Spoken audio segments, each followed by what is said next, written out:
É fácil ou é difícil administrar? Se já é difícil de administrar os nossos próprios bens, imagine os bens dos outros. Eu sou Josué Pinheiro para a reflexão da leitura diária desta sexta-feira, cujo tema é a função administrativa dos sacerdotes. O texto básico está em Números, capítulo 18, a partir do verso 21, mas eu vou ler o verso 24, que diz assim: Porque os dízimos dos filhos de Israel, que apresentam ao Senhor em oferta, dei-os por herança aos levitas, porquanto eu lhes disse, no meio dos filhos de Israel, nenhuma herança tereis. Esse texto está dentro de um contexto muito interessante. O capítulo 17 vem falar sobre a rebelião de Coré. Coré, Datã e Abirão, eles sentiram, principalmente Coré, sentiu inveja da função de Moisés e Arão, e como Corá era descendente dos coraitas e a função deles era conduzir os utensílios do templo, eles queriam um pouco mais, eles queriam um sacerdócio. Isso gerou uma contenda, gerou uma disputa que deixou Moisés indignado, ele chegou até a se irar. E Deus então julgou essa situação. E Moisés fez desafio: tragam aí a tua equipe, que eram 250 homens, incenso amanhã e coloquem fogo nele, um incenso em cima, e junto com Arão vocês vão apresentar ao Senhor. Aquele que o Senhor escolheu, esse ele escolherá. Nesse incidente, houve um incêndio entre os que estavam com os incensos e todos morreram, né? Porque essa não era a função deles. A função de oferecer o incenso era de Arão, era dos sacerdotes, eles não tinham essa função. Então, com isso, eles foram punidos.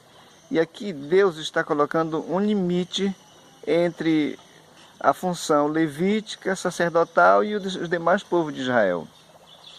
Então, o povo de Israel tinha que trazer os dízimos da agricultura e da pecuária, entregar aos levitas.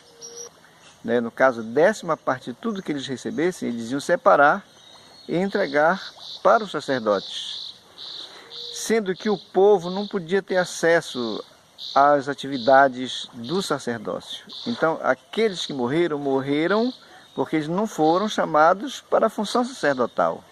Então, cada um estava dentro da sua função. Deus é organizado. E ele passou essa parte organizacional para os sacerdotes e para os levitas. Então os levitas tinham essa responsabilidade de administrar os dízimos que chegassem até eles. Números 18, 26 diz assim: Também falarás aos levitas e lhes dirás, quando receberdes os dízimos da parte dos filhos de Israel, que vos dei por herança ou por vossa herança, deles apresentareis uma oferta ao Senhor, o dízimo dos dízimos.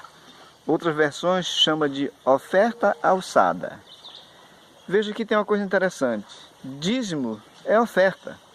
Se você for pesquisar o texto, o dízimo vem acompanhado da expressão oferta. Dízimo como oferta ao Senhor. Aqui mais uma vez ele repete. Dízimo como oferta ao Senhor, do qual deveriam dar o dízimo dos dízimos, que era a 10ª parte disso, para os sacerdotes. Não quero entrar aqui na questão da controvertida do dízimo, mas eu quero mostrar que estas orientações estão nas Escrituras Sagradas. Às vezes a pessoa faz assim menospreza o Velho Testamento, mas o Novo Testamento ele é fundamentado nas Escrituras Sagradas do Velho Testamento. Então não tem como desvincular um do outro. 1 Coríntios 16, 2, Paulo diz assim: No primeiro dia da semana, cada um de vós ponha de parte em casa conforme a sua prosperidade e vá juntando, para que se não façam coletas quando eu for. Vejam, conforme a sua prosperidade. Isso aqui fala de proporcionalidade segundo o meu entendimento. Então você ganhou X reais, então separe aquela proporção que é de oferta para Deus, né? Essa proporcionalidade, no meu entendimento, fala de dízimo, tem a ver com a proporção do dízimo. Muito embora o texto aqui não se refira a dízimo, está se referindo a coletas. 2 Coríntios 9, 7 diz mais: cada um contribua segundo tiver proposto no coração, não com tristeza ou por necessidade, porque Deus ama a quem dá com alegria. Vejam só, Deus não vê como o homem. Deus olha o interior do homem. Ele vê as motivações mais interiores do homem. A palavra de Deus nos diz que o enganoso é o coração e quem o conhecerá, diz lá em Jeremias. O texto seguinte diz assim: o Senhor sonda e prova os corações. Sabe o que significa sondar? É penetrar nas partes mais profundas, mais escondidas do ser, da mente da pessoa. O Senhor consegue analisar o que motiva a pessoa a fazer uma ação. E aqui o apóstolo está dizendo que nós devemos contribuir com alegria.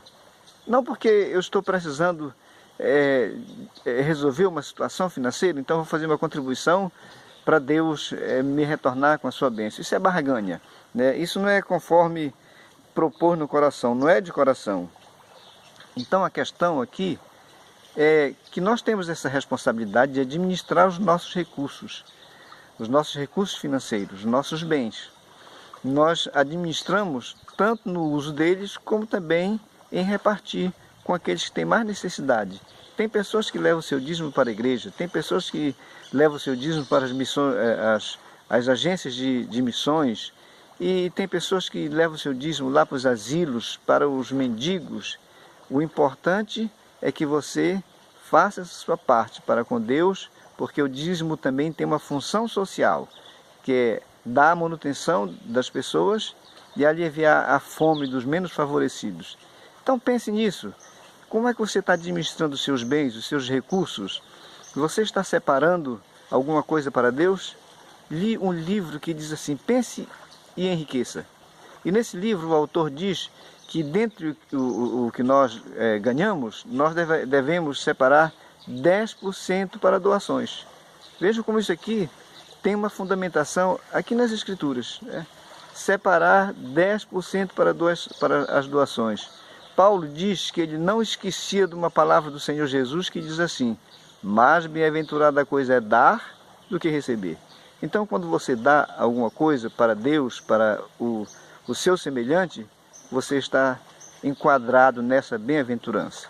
Que Deus te abençoe e tenha uma ótima sexta-feira.